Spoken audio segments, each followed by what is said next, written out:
De l'Europe des Neufs à Maastricht, 1973-1992, nouvelle période qui s'ouvre dans la construction européenne. Cette période peut être divisée en deux grands moments. Une première partie de 1973 à 1983, qui est la décennie des chocs, la décennie de la panne de la construction européenne. Et puis, la décennie suivante, 1983 jusqu'en 1992, c'est la période de la double relance.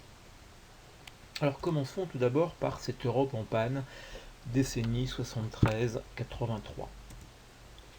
Un contexte nouveau apparaît, à plusieurs points de vue. C'est la période de la fin de la grande croissance. En effet, on arrive à la fin des fameuses 30 glorieuses. La période où une dynamique économique a permis une construction européenne, forte croissance, 5% par an. À partir de 1973, eh bien, on rentre dans une période, cette fois-ci, de croissance beaucoup plus faible. On est à 2,5% de croissance en moyenne. Et cet arrêt de la grande croissance, à l'époque, on pensait qu'elle ne pouvait être que momentanée. Dans les années 80, on s'aperçoit que c'est peut-être plus le cas. On a même connu des années de croissance négative. 1974, 75, 79. Une succession de chocs se produit à cette période-là. C'est la fin du système monétaire créé en 1944 à Bretton Woods, où il y avait une parité fixe des monnaies. Les États-Unis vont rompre ce système de manière unilatérale, en deux étapes. Tout d'abord, le 15 août 1971, le président Nixon annonce la fin de la convertibilité du dollar en or, qui était un des piliers du système monétaire international. Et puis en 1973, dévaluation du dollar. Les États-Unis sont en pleine intervention au Vietnam et ils ont fait beaucoup fonctionner la planche à billets, imprimer beaucoup de dollars. Celui-ci ne peut plus tenir son rang. La dévaluation est incontournable. On rentre alors dans un autre système monétaire qui est celui des changes flottants. L'instabilité devient la règle. Et puis, au même moment, se produit le premier choc pétrolier, 1973. Le prix du pétrole est multiplié par 4. Ce sont les deux principaux facteurs d'instabilité, mais il y en a d'autres qui l'accompagnent. On voit apparaître, ou plutôt on voit réapparaître le problème de l'inflation. On a une baisse du pouvoir d'achat dans les pays importants de l'Europe. France, Italie par exemple, 15% d'inflation par an. Le chômage également est une nouveauté pour cette Europe d'après-guerre. On était en quasi plein emploi avant 1973.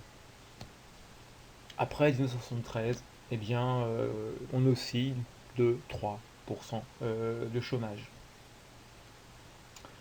Les déséquilibres extérieurs également commencent à apparaître. L'importation des produits énergétiques implique des déficits commerciaux avec des conséquences sur les monnaies nationales, des risques d'affaiblissement de celles-ci. Et puis les grandes industries traditionnelles rentrent en crise, celles qui avaient fait la croissance, les 30 glorieuses, le charbon, le textile, l'acier. On est sur des phases de réduction de la production, on est sur l'extinction définitive de la production de charbon en Europe, d'où des questions de reconversion, d'où de nouveau le problème du chômage qui apparaît. Et là, la construction européenne va être soumise à l'épreuve de la crise. Euh, Néanmoins, elle va arriver à éviter. On peut faire un retour au bon vieux réflexe protectionniste qu'on a connu dans les années 1930. Dans le même temps, l'Union européenne va peu à peu mettre en place des relations avec ses anciennes colonies. C'est notamment différentes conventions qui sont signées. 1963, ça avait été la convention de Yaoundé, convention d'association entre la CE et 18 États africains devenus indépendants. 1975, beaucoup plus connue, la convention de Lomé, accord de coopération commerciale signé entre la CE et 46 pays d'Afrique, des Caraïbes et du Pacifique, ce qu'on a appelé les ACP. L'accord est renouvelé en 1979, c'est Lomé 2, cette fois-ci avec comme 54 pays, puis en 84, Lomé 3, avec 66 pays, et enfin en 1990, Lomé 4, avec 70 pays. L'idée, eh bien, c'est d'exonérer les exportations de ces pays des droits de douane. Parlons-en de ces droits de douane. Eh bien, cette décennie noire, 73-83, n'a pas empêché la baisse régulière de ceci dans un cadre international, dans un cadre de grandes négociations. On a ainsi ce qu'on appelle des rounds du GATT, le General Agreement on Tariff and Trade. On a eu le Kennedy Round en 64-69, le Tokyo Round à partir des années 70. L'Europe participe à ce mouvement et on voit peu à peu l'abaissement des tarifs extérieurs communs, ce qu'on appelait les TEC, moins de 5% à la fin des années 80. Donc malgré la crise, une politique libérale, non protectionniste, continue à être mise en place.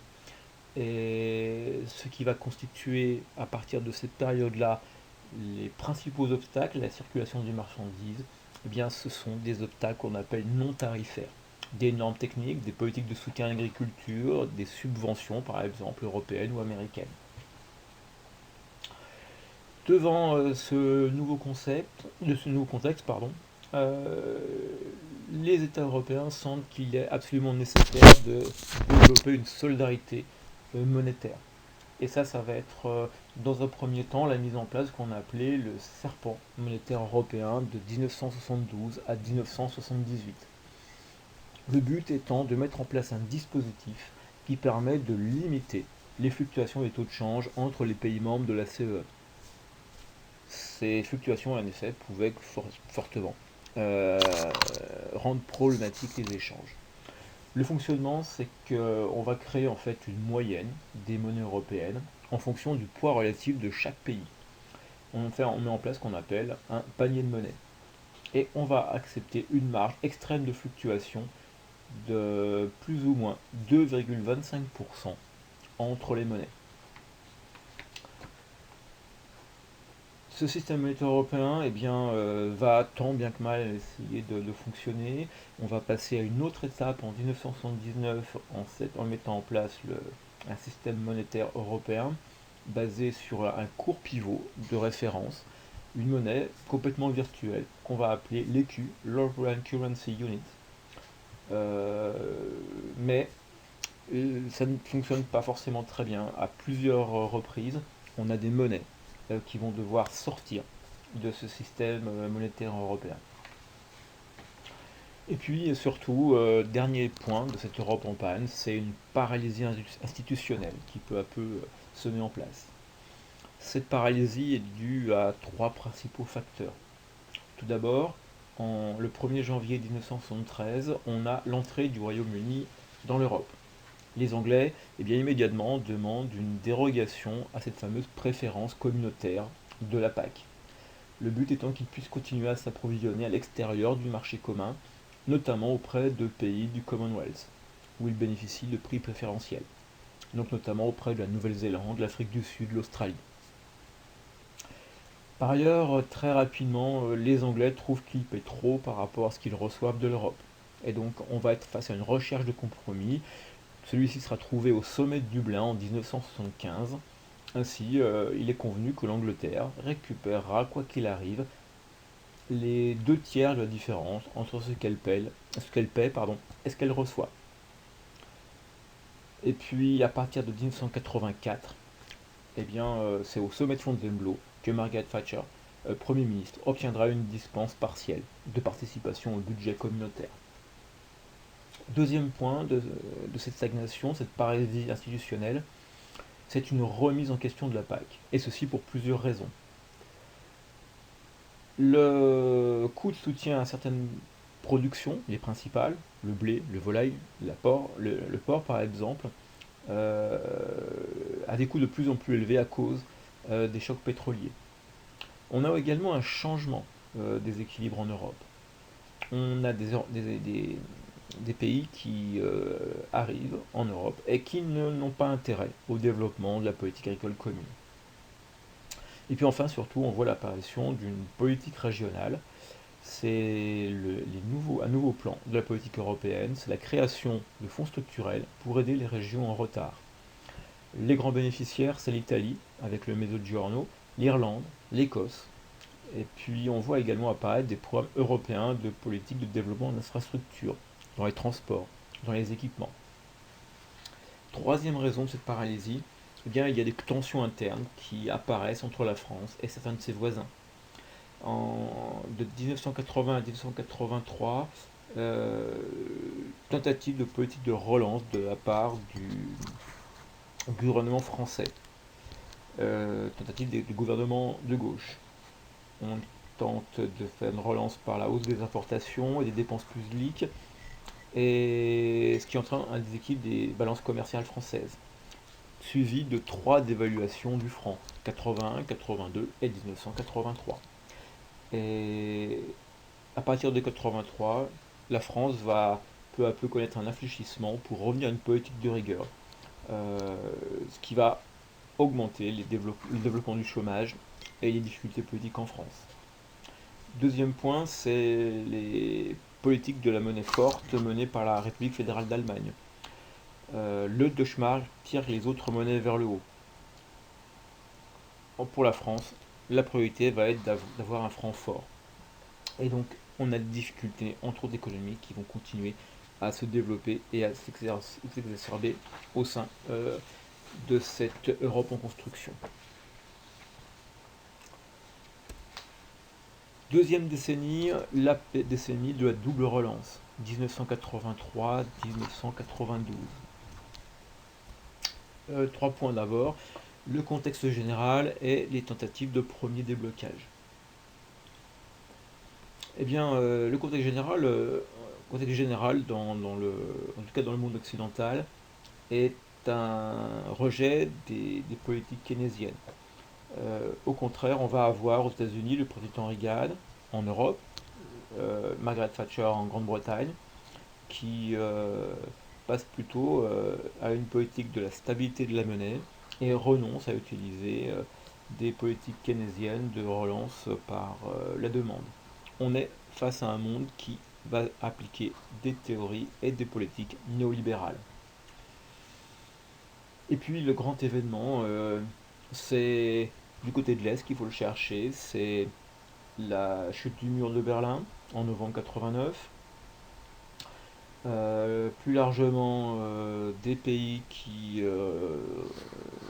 quittent le pacte de Varsovie, l'effondrement de l'URSS.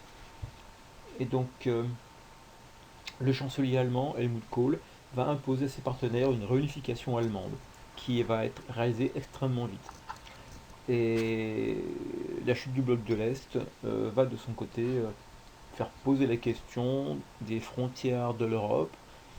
Où est-ce que maintenant on va se limiter? Par le passé, les choses étaient très claires, hein. On avait le mur de Berlin, on avait la limite du pacte de Varsovie. Du côté de l'Est, on voyait très nettement où l'Europe finissait, avec la disparition de ces éléments géographiques et politiques. Eh bien, l'Europe, alors est-ce que c'est jusqu'à l'Oural? Est-ce que c'est plus loin? Est-ce que c'est un peu moins loin? Est-ce qu'il faut aller un peu plus au sud, un peu plus au nord? Là, on a de nouveau, on a perdu sans doute un point de repère géographique.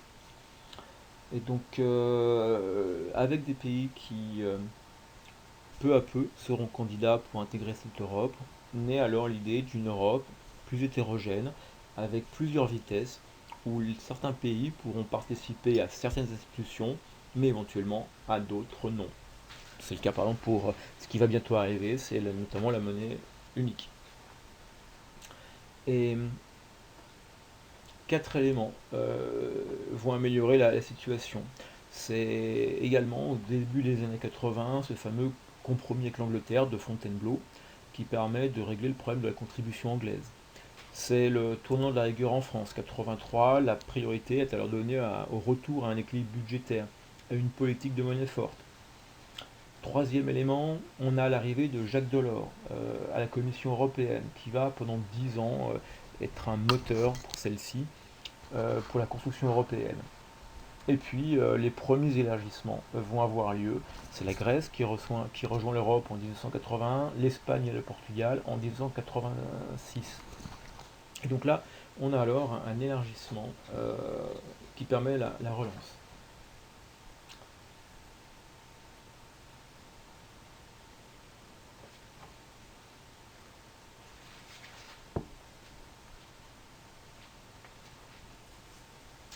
Ces élargissements, eh bien, c'est aussi un approfondissement qui l'accompagne. C'est l'acte unique en 1986. C'est en 1985 que Jacques Delors propose l'acte unique européen. En février 86, celui-ci est signé à Luxembourg. Le 1er juillet 87, eh bien, c'est l'entrée en vigueur de celui-ci. L'idée est la construction d'un espace de libre-échange, tant pour les personnes, les capitaux que pour les marchandises. Et on va ainsi débaucher sur un marché unique le 1er janvier 1993. Et au niveau d'institutions, trois changements importants permettent d'aller vers plus de fédéralisme. C'est tout d'abord la création d'un Conseil européen, c'est-à-dire une réunion périodique des chefs d'État et de gouvernement. C'est ensuite la prise des décisions à une majorité qualifiée au Conseil des ministres, pour tout ce qui concerne le marché commun, sauf les questions fiscales et sociales. Et le seul point pour lequel l'unanimité est conservée, c'est les votes à propos d'élargissement, c'est-à-dire d'accueil d'autres pays. On a une augmentation des pouvoirs du Parlement, qui est doté d'un droit de veto à la majorité. Pour tout élargissement, il faut maintenant avoir l'avis conforme du Parlement. Et donc l'acte unique va ouvrir la voie au futur traité sur l'Union européenne qui sera signé en 1992 à Maastricht.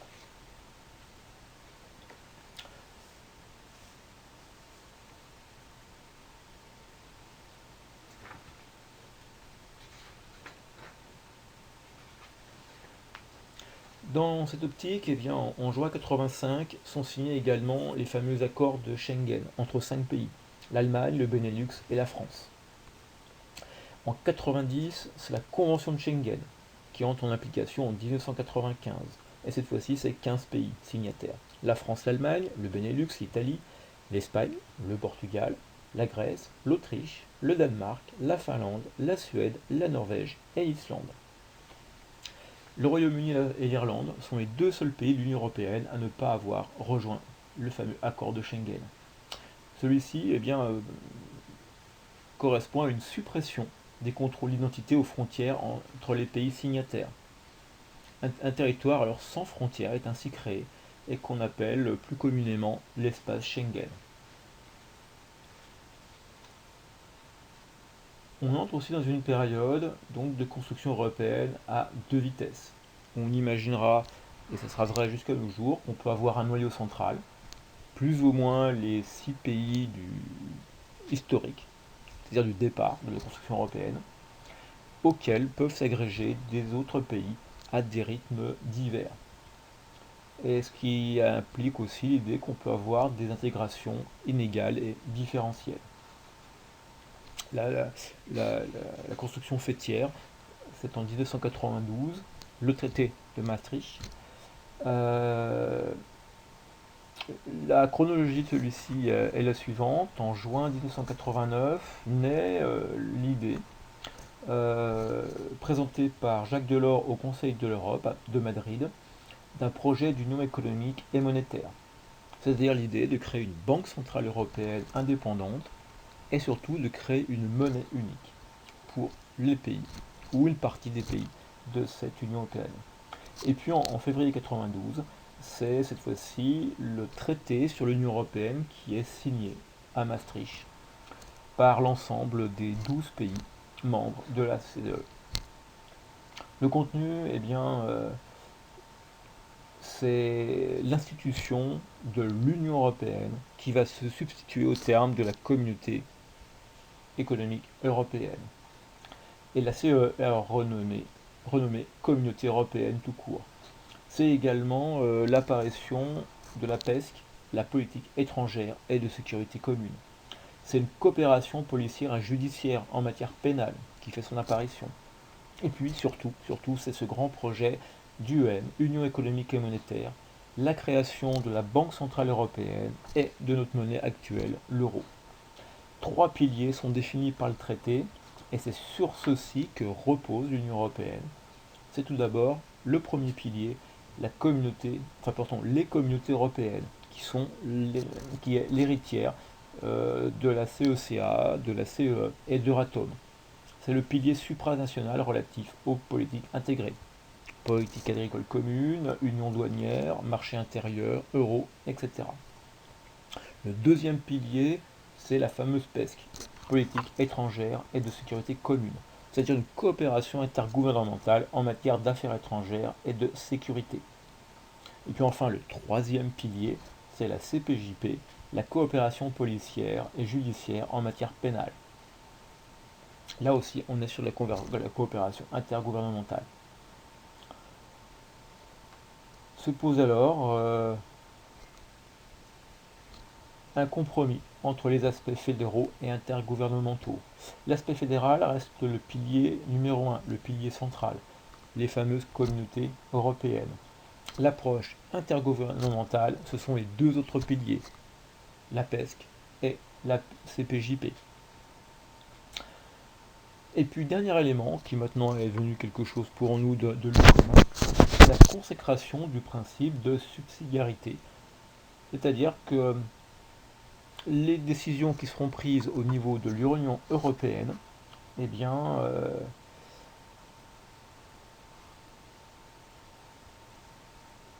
soit au niveau le plus pertinent et surtout qui soit fait au niveau le plus proche des citoyens.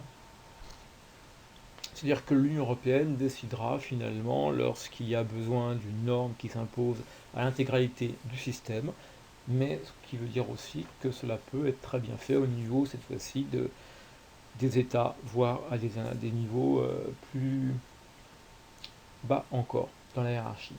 Merci pour votre attention.